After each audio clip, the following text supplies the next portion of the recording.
3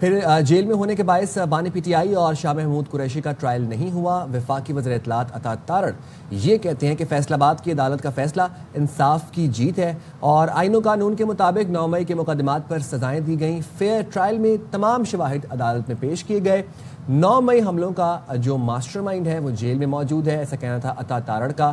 اور پاکستان تحریک انصاف نے سزائیں ہائی کورٹ میں چیلنج کرنے کا اعلان بھی کر دیا. ہم نے یہ دیکھا کہ بیرسٹر گوہر نے کہا کہ وہ اس معاملے کو ہائی کورٹ میں لے کے جائیں گے اور ہائی کورٹ میں چیلنج کریں گے ان تمام تر معاملات کو. اچھا، بیرسٹر گوہر یہ بھی کہہ رہے ہیں ساتھ میں کہ اب ہم یہ ڈیسائیڈ کریں گے، ایک تو یہ اسے قانونی طور پہ ظاہر آگے لے کے جائیں گے، پھر یہ کہتے ہیں کہ اب ہمیں یہ دیکھنا ہے کہ ہم ایوان میں جائیں یا پھر تحریک چلائیں، تو اس کا فیصلہ یہ جو نیکسٹ لاہ عمل ہوگا وہ جلد طے کیا جائے گا. سو یہ ان کی جانب سے بہرحال ری ایکشن آیا تھا.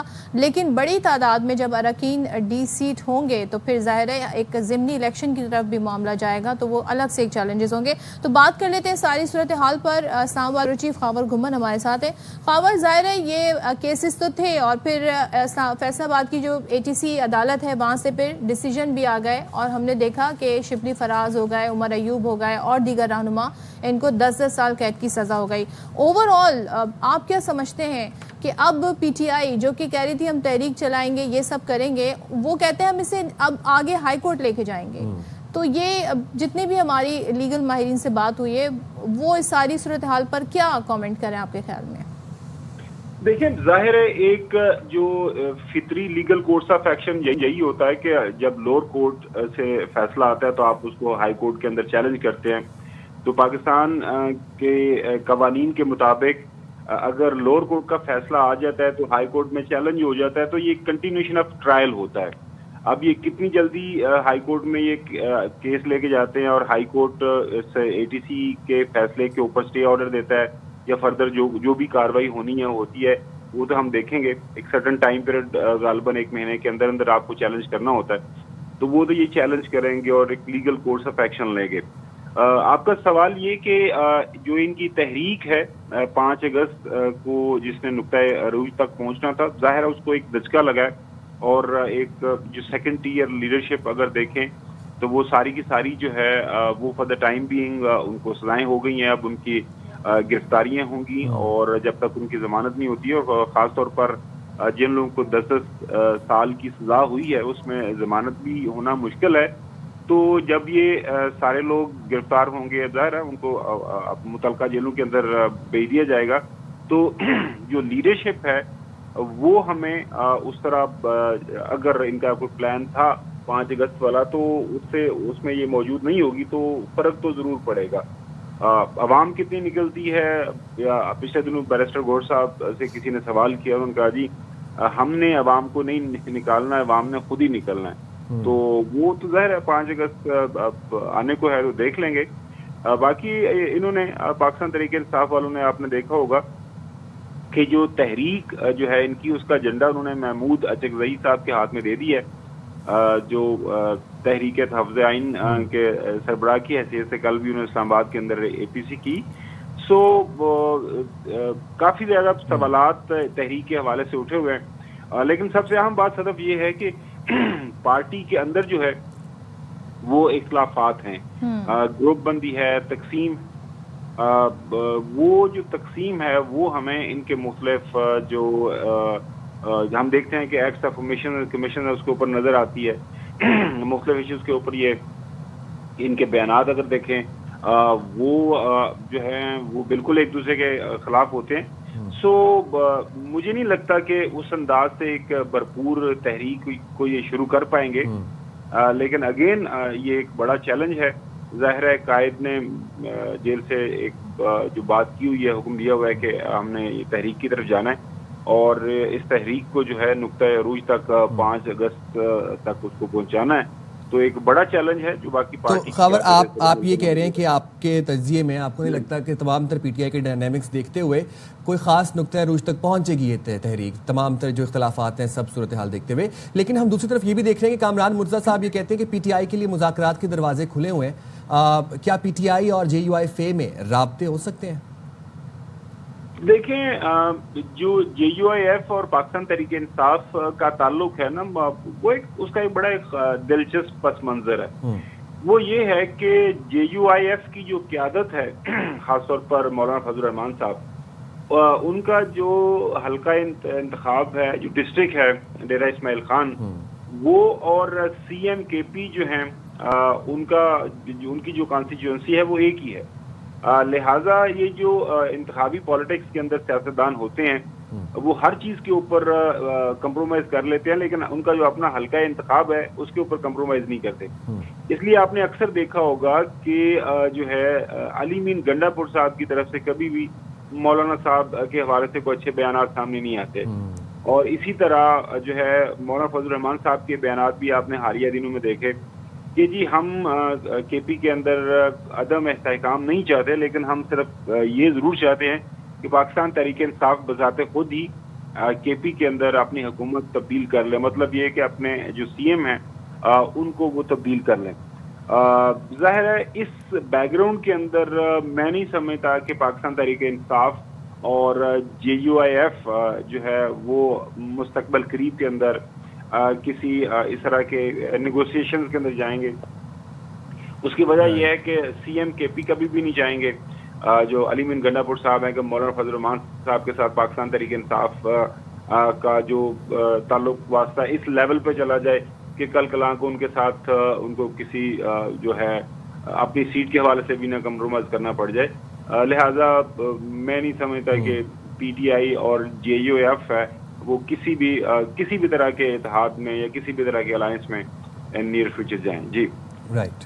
اچھا خاور، ہم یہ دیکھ رہے ہیں ظاہر کیسز میں سزائیں بھی ہوئی ہیں تو کچھ کی بریت بھی ہوئی ہے، جس میں فواد چودھری بھی ہیں، زین قریشی بھی ہیں اور ساتھ ہی شاہ محمود قریشی بھی، اور کچھ فیصلے ابھی باقی ہیں.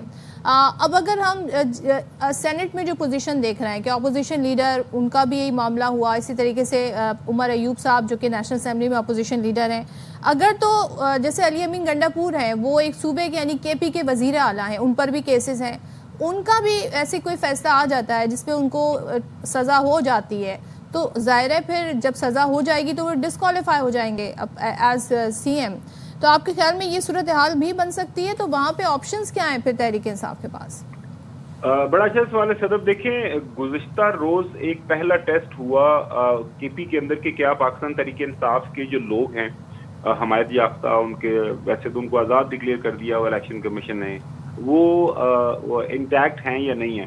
تو وہ مشال یوسف زئی صاحب کا جو انتخاب ہوا ایز اے سینیٹر، تو ساری کی ساری پارٹی جو ان کے جو MPs ہیں 93 جو ہے وہ ٹوٹل انہوں نے ایک ہی سائڈ پہ ووٹ دیا ہے. اس میں سے چند ایک ووٹ ان کے وہ مسترد ہوئے ہیں because of the technical reason, meaning there by کہ پارٹی اکٹھی ہے.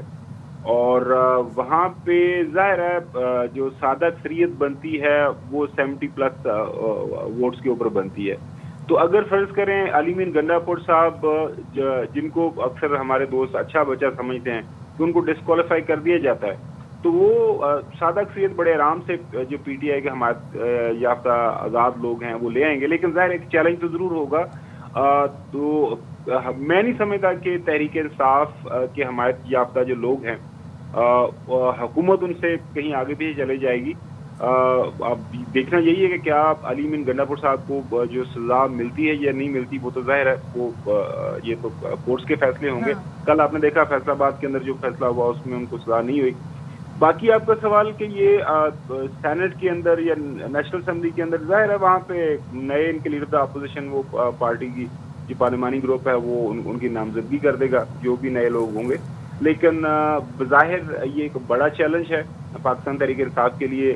اگر میں یہ کہوں کہ 8 فروری کا جو الیکشن ہوا تھا اس کے بعد جو سب سے بڑا اہم چیلنج ہے وہ اب گزشتہ روز جو فیصلہ آیا ہے یہ فیصلہ آباد سے، اس کی صورت میں ہے، اور اس کو کس طرح ٹیکل کرنا ہے بحیثیت پولیٹیکل پارٹی. تو ظاہر ہے پاکستان تحریک انصاف نے اس کا فیصلہ کرنا ہے. باقی دیکھیں آپ نے ذکر کیا کہ کچھ لوگ جو بری ہوئے ہیں گزشتہ روز فیصلے سے. دیکھیں 9 مئی قابل مذمت تھا، واقعہ قابل مذمت ہے اور ہمیشہ قابل مذمت رہے گا وہ جس انداز سے ری ایکشن دیا گیا. جو لوگ وہاں پہ مختلف مواقعوں کے اوپر موجود تھے، ظاہر ہے ویڈیو فوٹیج موجود ہے، اگر کوئی آگ لگا رہا ہے، کوئی پتھر مار رہا ہے کسی جگہ کے اوپر، کسی کی فزیکل پریزنس ہے، اور وہ ثابت ہو گئی ہے تو اس کو سزا ملنی ہے. باقی بہت سارے جو لوگ ایسے ہیں وہ جو کانسپریسی میں جسے وہ کہتے ہیں نا کہ مشورے کے اندر شامل ہے, اس میں وہ وہاں پہ ان کی فزیکل پریزنس نہیں تھی, لیکن ظاہر ہے قانون کے مطابق اگر کوئی جرم ہوتا ہے کسی کے مشورے کے اوپر تو اس کو بھی سزا ہوتی ہے, تو ظاہر ان کو سزا ملی ہے. تو ان کے پاس چیلنج کرنے کا آپشن موجود ہے, ہائی کورٹ کے اندر وہ چیلنج کریں گے. جس طرح ظاہر ہے یہ پورا ایک پروسیس چلا ہے, ایک لمبے ٹائم یہ پروسیس چلا ہے. اب ہم دیکھیں ان کیسز کا تو ایک پروسیکیوشن اور ان کے جو اپنے خود وکیل تھے, وکلا تھے استغاثہ کے, وہ تمام تو ظاہر مراحل سے گزرا ہے. تھینک یو سو مچ خاور ہمارے ساتھ تھے, اور یقیناً یہ بات بالکل بجا فرمائی خاور نے بھی کہ سانحہ 9 مئی قابل مذمت تھا اور قابل مذمت ہے اور قابل مذمت رہے گا. اس طرح کے سانحات نہیں ہونے چاہیے. سیاہ دن ہے پاکستان کی تاریخ کا. سو اسی تناظر میں سزائیں ہوئی ہیں. دیکھتے ہیں جی آگے پھر کیا منظرنامہ بنتا ہے. یہاں پر ہم بریک لیتے ہیں اور بریک کے بعد واپس آتے ہیں.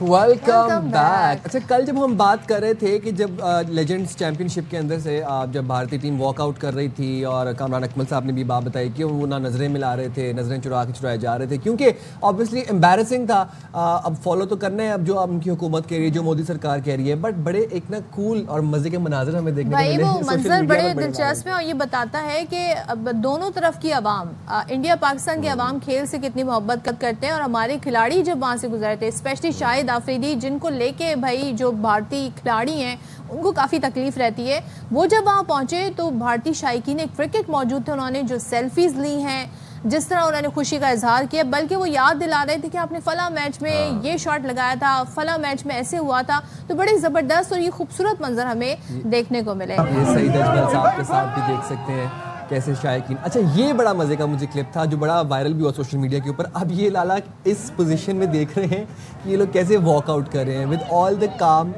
with maintaining his posture and peace. He was like, what is this happening? یہ ہو کیا رہا ہے, standing tall. اگر ہم اس کلپ میں دیکھیں تو باقی یہ سارے واپس جا رہے ہیں. یہ وہ پلیئرز ہیں جو پاکستان کے ساتھ کھیلنا نہیں چاہتے, میدان میں سامنا نہیں کرنا چاہتے. جب وہ جا رہے ہیں تو شاید آفریدی انہیں کھڑے ہو کر دیکھ رہا ہے, پھر وہ یہ کہتے ہیں نا, یہ ایک آئیکونک پکچر پھر یہ بن گئی ہے. یہ کامران اکمل صاحب کے ساتھ شائقین کرکٹ سیلفیز لے رہے ہیں. کامران اکمل, سعید اجمل, اور یہ سب اس کے بعد ہوا ہے جب انڈین پلیئرز چلے گئے. تو یہ شائقین کرکٹ جو انڈیا سے ہیں ان کا رویہ ہے ٹورڈز پاکستانی. اور یہ کامران بھائی نے اپنے گلوز نکال کے باقاعدہ کٹ میں سے اپنے فینس کو دیے. خوبصورت مناظر, اتنے وارم وائبز آتی ہیں ایسے مناظر دیکھ کے. کس طرح سے پاکستان کو پوری دنیا میں سیلیبریٹ کیا جاتا ہے, پاکستانی کرکٹ کو سیلیبریٹ کیا جاتا ہے, پاکستانی کرکٹرز کو سیلیبریٹ کیا جاتا ہے. آپ کتنی نفرت اپنی عوام میں بھرنا چاہیں یا کتنی ہی آپ نفرت کے بیچ بوجھنا چاہیں, لیکن یہ ہمارے پلیئرز کو کتنا پسند کرتے ہیں, کرکٹ کو کتنی پذیرائی کرتے ہیں. بچے کے ہاتھ دیکھے تھے آپ نے کیسے کہہ رہے تھے, پلیز پلیز ایک پکچر لے لیں. دس از ویری ویری نائس, اور بہت پازیٹیو مناظر ہیں یہ. اور ہم تو ہمیشہ سے اسی چیز کو پروموٹ کرتے ہیں. ہم تو ہمیشہ سے کہتے ہیں کہ سیاست کو کھیل کے ساتھ نہیں جوڑنا چاہیے, نہ ہی چاہے وہ ہاکی ہو چاہے وہ cricket who. But unfortunately Modi سرکار کو یہ بات سمجھنے میں تھوڑی مشکل پیدا ہوتی ہے, لیکن یہ مناظر ہم نے آپ کو دکھایا جو ہم نے بہت انجوائے کیا. شائقین کرکٹ کا تو بہت ہی دل باغ شکست خوردہ لوگوں کے آپ چہرے دیکھیں جیسے وہ جا رہے ہیں, نظریں چرا کے. کوئی ان کے پاس کہتے ہیں نا بات میں ان کی وزن نہیں ہے کہ کیوں یہ ایسا کر رہے ہیں, اونلی آن دا بیسس کہ پاکستان کے خلاف جی انہوں نے جانا ہے فار نو ریزن. اچھا جی, world champion of legends کا فائنل بھی ہے تو ذرا اس کی بھی بات کر لیتے ہیں. تو پاکستان اور جنوبی افریقہ کے درمیان یہ کل کھیلا جائے گا, اور ظاہر ہے سب کو اس کا انتظار بھی ہے. سو بھارتی لیجنڈز کے فرار کے بعد پاکستان تو سیمی فائنل کھیلے بغیر ہی فائنل میں پہنچ گیا, جبکہ دوسرے سیمی فائنل میں ہم نے دیکھا کہ جنوبی افریقہ چیمپئنز نے آسٹریلیا چیمپئنز کو 1 رن سے شکست دی ہے. واو. اچھا, اور اگر ایسی شکست کتنی بری لگتی ہے. 187 رنز کے تعاقب میں آسٹریلیا چیمپئنز نے خوب مقابلہ کیا, لیکن جیسے آپ نے بتایا کہ 1 رن کی کمی سے قسمت نے ساتھ نہ دیا. ڈین کرسٹن نے 49, کرس لیون نے 35 رنز کی اننگز کھیلی. آخری اوور کی اگر بات کی جائے تو آخری اوور میں آسٹریلیا کو میچ جیتنے کے لیے 14 رنز درکار تھے, لیکن افریقی بالرز نے پہلی گیند پر چھکا کھانے کے باوجود شاندار بالنگ سے اپنی ٹیم کو فائنل میں پہنچا دیا. تو یہ تمام تر صورتحال تھی جناب ورلڈ لیجنڈ سیمی فائنل کی، اور جس طریقے سے بھارت نے پولیٹیسائز کیا ہے ورلڈ لیجنڈ چیمپئن شپ کو وہ افسوسناک اور بہت ہی ایک چھوٹی اور اوچھی حرکت تھی. اگر آپ نے یہی حرکت کرنی تھی تو پھر آپ نے چیمپئن شپ جوائن ہی کیوں کی، اور اگر آپ نے حرکت کرنی تو آپ پہلے انفارم کر دیتے. بڑا پریشر ہے ان کا اپنی گورنمنٹ کی طرف سے. سوچیں کہ ان کو فوری سے جی کہہ دیا گیا کہ تم پاکستانیوں کے ساتھ کیسے کھیل سکتے ہو، یہ بھائی صورتحال بنی تو وہ انڈر پریشر آ گئے. یہ صورتحال. اچھا کل ہم بات کر رہے تھے جس طرح سے پاکستان کی ٹریڈ ڈیل پایا تکمیل تک پہنچی ہے، ڈیل فائنلائز ہوئی یو ایس سے، امریکہ سے، اور ڈونلڈ ٹرمپ نے بڑے ایک اچھے انداز میں اس کا ٹروتھ سوشل کے اوپر اظہار بھی کیا، اور انہوں نے وہاں پر یہ بھی لکھا اپنی ٹویٹ کے اندر یا اپنے میسج کے اندر کہ ہو نوز کہ ایک دن ایسا بھی آئے کہ پاکستان انڈیا کو تیل بیچے. وہی کہتے ہیں جی. اچھا یہ تو ہوا کہ پاکستان کے آئل ریزروز پہ کام ہو رہا ہے، اس کے لیے کمپنی کو ڈھونڈا جا رہا ہے. ایکسن موبل جو کمپنی ہے اس کے اوپر بات بھی ہو رہی ہے. لیکن ایک اور آپ کو ہم خبر دے دیں، وہ یہ کہ امریکہ نے جہاں ایک دن پہلے بھارت پر 25% ٹیرف عائد کیا، تو وہیں پاکستان کے حوالے سے بھی اب خبر آپ کو دے دیں کہ جو ٹیرف کا مختلف ممالک کے انہوں نے ڈیسائیڈ کیا امریکہ نے، تو پاکستان پر 29% تھا، اب اس کو کم کر کے 19% کر دیا. کل میری ڈاکٹر خاقان نجیب سے بات ہو رہی تھی تو وہ کہہ رہے تھے کہ ہم ایکسپیکٹ کر رہے ہیں کہ یہ جو ٹیرف ہے پاکستان کا اس کو کم کر کے 15% پہ لے کر آ جائیں گے، لیکن ابھی تک اناؤنس نہیں ہوا، یہ رات گئے کی بات ہے. لیکن صبح یہ خبر آئی ہے کہ پاکستان کا ٹیرف کم کر کے 29 سے 19% کر دیا، اور یہ بھارت کے مقابلے میں 6% کم ہے. اور اگر بھارت کے علاوہ باقی کنٹریز کی بات کی جائے تو خاصا باقی کنٹریز میں ہم دیکھتے ہیں کہ 30% عائد کیا گیا جنوبی افریقہ پہ، عراق پر 35%، شام پر 20% ہے. ایگزیکٹلی. تو اب پاکستان کے لیے یہاں پر یہ اپرچونٹی پیدا ہو رہی ہے کہ ابھی جہاں پر جو ویکیوم کریٹ ہو رہا ہے اس کو فل کر سکتا ہے پاکستان اپنے پوٹینشیل کے ذریعے، اور پوٹینشیل باقاعدہ پاکستان میں ہے. اب آئل ذخائر کی جس طریقے سے ڈونلڈ ٹرمپ نے بات کی اور اس کے اوپر اب کام ہوگا، تو یہ آئل، سونا، تانبا، یہ وہ والے معدنیات ہیں جو ملکوں کے نصیب بدل دیتے ہیں، قسمتیں بدل جاتی ہیں ملکوں کی. اچھا ٹیرف کی جب ہم بات کر رہے ہیں تو ظاہر ہے ہم اس اپرچونٹی سے کیسے فائدہ اٹھا سکتے ہیں، کیونکہ یہ بڑی ایک کہتے ہیں نا پاکستان کو اس تناظر میں بڑا ریلیف ملا ہے. اس کے برعکس ہم دیکھیں بھارت پر 25% ہے، بنگلہ دیش پر 20% ہے، تو اور یہاں کی جو ہماری جو ٹیکسٹائل انڈسٹری ہے یا ہماری جو کاٹن انڈسٹری ہے بہت ایکسپورٹ ہوتے ہیں. ہم بات کریں تو ہمارا یہاں پر والیوم جو ہے ٹریڈ کا وہ کافی اچھا ہے، لیکن اس کو مزید کیسے مٹیریلائز کیا جا سکتا ہے یہ بڑا امپورٹنٹ ہے. دوسرے ڈونلڈ ٹرمپ صاحب پاکستان کے حوالے سے تو بڑی زبردست اناؤنسمنٹ کر رہے ہیں، اور اس کے ہم اثرات بھی دیکھ رہے ہیں کہ بڑا کانفیڈنس بھی بوسٹ ہو رہا ہے یہاں پر انویسٹرز کا، ٹریڈرز کا. دوسری جانب انڈیا کے لیے جس طرح کی وہ لینگویج یوز کر رہا ہے، جو ان کا ٹون ہے، ٹینر ہے، وہ بڑا ہارش ہے. اور وہ یہ کہتے ہیں جی انڈیا اور رشیا جی ان کی ڈیڈ اکانومیز ہیں، یہ ایک ساتھ اب تجارت کرتے رہے، مجھے اس سے کوئی فرق نہیں پڑتا. پھر وہ یہ کہتے ہیں جناب کہ رشیا سے تیل لیتا ہے اور رشیا سے بڑے جنگی جہاز اور جنگی ساز و سامان انڈیا لیتا ہے، تو انڈیا کے اوپر فائن بھی ہوئے ہیں، جرمانے بھی ہوئے ہیں. اب ہو کیا رہا ہے، رات گئے خبر ایجنسی نے یہ بھی خبر دی کہ انڈیا والوں نے اب یہ طے کیا ہے وہ کوئی روس سے مزید جو ہے وہ لین دین تیل کے تناظر میں نہیں کریں گے. اب یہاں پر ہم خطے میں صورتحال بڑی چینج ہوتے ہوئے دیکھ رہے ہیں، کیونکہ رشیا سے جو 2 بڑے ملک تیل خریدتے ہیں اس میں چائنا ہے اور انڈیا ہے. تو چائنا پہ تو آلریڈی ٹیرف وار جاری ہے امریکہ کی. اب انڈیا کو ٹیکل جس طرح سے ڈونلڈ ٹرمپ کر رہے ہیں، اس کے بعد رشیا کیا اسٹیپ لے سکتا ہے، یہ ایک الگ ڈیبیٹ ہوگی. جیو پولیٹیکل سچویشن کیا بن رہی. بہرحال باقی کنٹریز کو چھوڑیں، ہمارے لیے اس میں بڑے ہی پازیٹیو خبریں آ رہی ہیں، چاہے وہ ٹیرف کی بات ہو. خرم شہزاد نے ہمیں جوائن کیا ہے، تھینک یو سو مچ خرم. خرم میں جاننا چاہ رہی ہوں کیونکہ کل تک جب ہماری معاشی ماہرین سے بات ہو رہی تھی تو ہم پر 29% ٹیرف عائد تھا. ہماری ایکسپیکٹیشن تھی کہ یہ 15% تک ہو جائے گا کم ہو کے. آج خبر آئی ہے کہ پاکستان پر 29 سے 19% کر دیا گیا ہے. کتنے اس کی سگنیفیکینس ہے، اس کا کتنا بینیفٹ پاکستان اٹھا سکتا ہے؟ جی السلام علیکم. دیکھیں بہت اچھی ڈیل پاکستان نے جو ہے وہ نیگوشیٹ کی ہے، اور اس میں صرف 19% کا ٹیرف نہیں ہے، اس کے ساتھ ساتھ سرمایہ کاری کی آفر ہے. آپ نے کل دیکھا ہوگا جو صدر ٹرمپ کا ٹویٹ آیا تھا، اس پہ بہت کلیئرلی یہ کہا گیا کہ جی آئل اینڈ گیس سیکٹر سے جو سب سے بڑی پاکستان کی اس وقت دیکھیں جو نیڈ ہے نا وہ انرجی ہے، اور اس میں آپ کو پتا ہے پاکستان کا جو امپورٹ بل ہے وہ تقریباً ایک تہائی تک آن ایوریج جو ہے وہ گیا ہے پوری امپورٹس کا. اور آج ابھی اگر آپ بل دیکھیں ہماری امپورٹس کا، جو آئل اینڈ گیس اور انرجی ہم امپورٹ کرتے ہیں، وہ تقریباً آپ کے جو ہے 1/4 حصہ تقریباً جو ہے وہ بنتا ہے. تو بات یہ ہے کہ وہ ایریا جس پہ سب سے زیادہ آپ کو انویسٹمنٹ کی ضرورت ہے اس پہ یو ایس نے آپ کو جو ہے انٹرسٹ شو کیا ہے. اس کے ساتھ ساتھ مائننگ اینڈ منرلس کا ایریا ہے, ٹیکنالوجی کا ایریا ہے. تو یہ صرف 19% ٹیرف کو آئسولیشن میں دیکھنا میرا نہیں خیال کہ وہ پوری ایک پکچر ہوگی. اور بہت یہ کمپیٹیو ریٹ بھی آپ دیکھیں انڈیا کی طرف اگر آپ دیکھ لیں کہ 25% انڈیا پہ ٹیرف عائد کیا ہے, اس کے ساتھ ساتھ اس کا ٹوٹل اگر ٹیرف دیکھیں تو آئی تھنک 25 پلس 12 پلس اس کے علاوہ جو ان کی ایک پینلٹی بھی ٹرمپ نے بات کی ہے وہ رشین آئل خریدنے سے اور سب کرنے سے, اس کی بھی ابھی امپلیکیشنز ہوں گی. تو سب سے بڑا امپیکٹ اگر انڈیا پہ آتا ہے تو اس کا بینیفیشری پاکستان ہو سکتا ہے. اور بنگلہ دیش میں بھی آپ کو پتا ہے جس طرح سے پچھلے کئی مہینوں سے اور کچھ سالوں سے ڈسٹرپشنز ہوئی ہیں پولیٹیکل فرنٹ پہ بھی, اور بھی ان کے یہاں پرابلمس ہوئے ہیں, تو اس کی وجہ سے پاکستان کا ریلیٹو جو ریٹ ہے وہ بہت بہتر ہے. اور پاکستان میں دیکھیں ڈیولپمنٹس ہو رہی ہیں, اسٹیبلائزیشن ہوئی ہے, اور وے فارورڈ یہ ہے کہ پاکستان میں انرجی پرائسز کم ہونے کی توقع ہے, ساتھ ساتھ انٹرسٹ ریٹس کم ہوئے ہیں اور ٹیکسز میں کمی شروع ہوئی ہے. تو یہ ساری چیزیں اگر آپ ملا کے دیکھیں گی تو بہت ہمارا جو ہے کمپیریٹیو ایک ایڈوانٹیج بنتا ہے. اس کے ساتھ ساتھ دیکھنا یہ کہ پرائیویٹ سیکٹر کس طرح سے اب رول پلے کرتا ہے,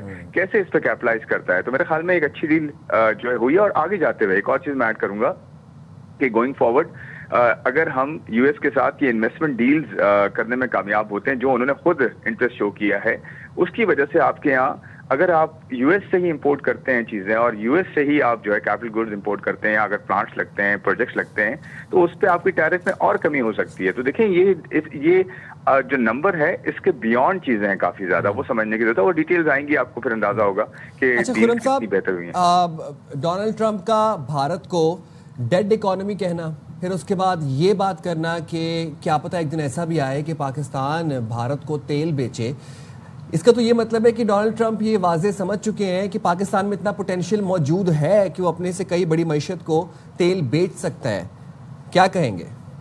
دیکھیں یہ بڑا امپورٹنٹ پوائنٹ ہے. یہ لوگ شاید کچھ ایک اسکول آف تھاٹ یہ ہے کہ جی وہ انہوں نے مذاق میں کہا, اور انہوں نے صدر ٹرمپ کوئی چیز مذاق میں نہیں کرتے, وہ ہمیشہ سیریس بات کرتے ہیں زیادہ تر, ان کا یہ مطلب ہوتا ہے. تو اس کا مطلب یہ ہوا کہ وہ کتنی بڑی ڈیل کر سکتے ہیں اور کرنے جا رہے ہیں پاکستان کے ساتھ, جس کی وجہ سے اتنے بڑے ریزروز اور اتنی بڑی لیول پہ آئل اینڈ گیس ایکسپلوریشن ہو سکتی ہے. اور میں آپ کو بتاؤں یو ایس جو ہے نا اس میں جائنٹ ہے پوری دنیا میں آئل اینڈ گیس کی ایکسپلوریشن میں.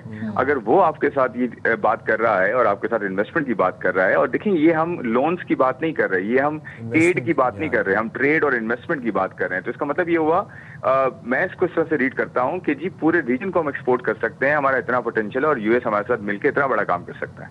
اچھا, اور آپ نے کہا کہ ہمیں 19% جو ٹیرف ہے اس کے بیونڈ دیکھنا ہوگا. ابھی جو مختلف ظاہر شعبوں کے حوالے سے بھی بات ہوئے گی, تو وہ کون کون سے سیکٹر ہیں جس میں انویسٹمنٹ کا سوچ رہا ہے امریکہ؟ دیکھیں پہلا تو میں نے جو پوائنٹ آؤٹ کیا آئل اینڈ گیس کا سیکٹر ہے, انرجی کا سب سے امپورٹنٹ ہمارے لیے بھی, اور ایک بڑا جائنٹ آتا آپ کے پاس جو کہ اس میں اس کی ایکسپرٹیز دنیا میں بیسٹ ہے. تو یہ تو بہت بہترین جو ہے وہ میچ میکنگ ہے, بہت بہترین جو ہے ایک ڈیل ہے. اس کے علاوہ دیکھیں مائنز اینڈ منرلس کا سیکٹر ہمارا جو ہے وہ بہت زیادہ ایمرج ہو رہا ہے. آپ ریکو ڈک کی طرف دیکھ لیں, دنیا کی لارجسٹ جو ہے وہ مائنز میں سے آ رہی ہے, جو کاپر اور گولڈ کو جو ہے دنیا کی نیڈ کو پورا کر سکتی ہے. اکیلے یہ ہماری مائنز جو ہے پورا کر سکتی ہیں ریکو ڈک صرف. اس کے علاوہ پوری جو بیلٹ ہے ہماری, تو اس کی تو آپ دیکھیں اس میں زنک سے لے کر ریئر ارتھ مٹیریل سے لے کر کیا کچھ نہیں ہے اللہ نے ہمیں بلیس کیا ہوا ہے. وہ دیکھنا یہ ہے کہ کس طرح سے ہم اس کو جو ہے وہ اس طرح سے پیکج کرتے ہیں کہ انویسٹر بھی یہاں آئے اور انویسٹر انویسٹ کرے, نہ صرف اپنا فائدہ کرے بلکہ اس ملک کو, اس عوام کا فائدہ کر کے جائے. اور ہم اسے کرنے کے لیے تیار ہیں, کرنا چاہ رہے ہیں. اور ایک ہمارے پاس یوز کیس ریکوڈک کا جو ہے بن چکا ہے جو بیرک گولڈ لے کے چل رہا ہے. تو یہ یو ایس کا جو انٹرسٹ ہے وہ مائنز اینڈ منرلز میں بھی ہے. اور تیسری جو چیز ہے وہ آرٹیفیشل انٹیلیجنس ہے, ٹیکنالوجی ہے, نئی اکانومی ہے, کرپٹو اس میں شامل ہے, بہت ساری اور چیزیں ہیں. تو یہ سارے وہ ورٹیکلز ہیں جس میں یو ایس کا انٹرسٹ ہے اور ہمارا بھی اس میں انٹرسٹ ہے, تاکہ ہم اپنی اکانومی کو آگے لے کے جا سکیں, اس کا پوٹینشیل انلاک کر سکیں. لولی, بہت شکریہ خرم شہزاد صاحب آپ نے پروگرام کے لیے وقت نکالا. اور یہ تمام تر صورتحال تھی, یہ تمام تر اچھی اچھی خبریں تھیں جو ہم نے آپ کو آتے ساتھ ہی فرسٹ آور میں سنا دی ہیں. چلیں جی, تو ابھی اس پر مزید بھی ہم بات کریں گے, کیونکہ دیکھیں پاکستان کا الحمدللہ جو